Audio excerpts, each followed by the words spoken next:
Salam, Atavatan TV YouTube kanalının mehriban tamaşaçıları. Hormatly tamaşaçılarımız, bugün size yaşlarımızı gıvıklanırca habarların birini yetirýäris. Mehriban yaşlar, egerde araňyzda Türkiýede bilim almak isleýänleriňiz bar bolsa, onu daşar ýurtly talipler üçin ören mümkinçilikleri berýän Türkiýanyň hökümet maksatnamasy bolan Türkiýe burslary talip haky maksatnamasy 10 ýanwardan resmi namalary kabul edip başlaýar. Türkiýe Respublikasy dünýäniň dürli künjegininden gelen daşar ýurtly talipler üçin Türkiýe talip haky mümkinçilikleri bilen universitetleriniň gapylaryny açýar. Ýene bir zat, Türkiýe burslary talip haky maksatnamasy resmi namalary 10 ýanwardan 20 fevralgacha kabul edýär.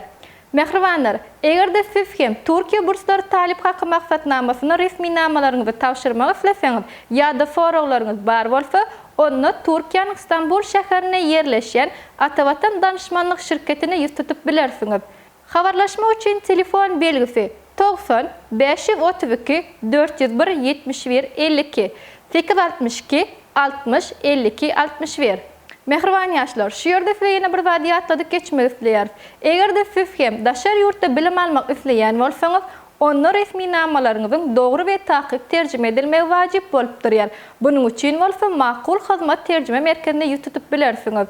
Habarlaşma üçin telefon belgisi 863 78 96 73 96 48 55.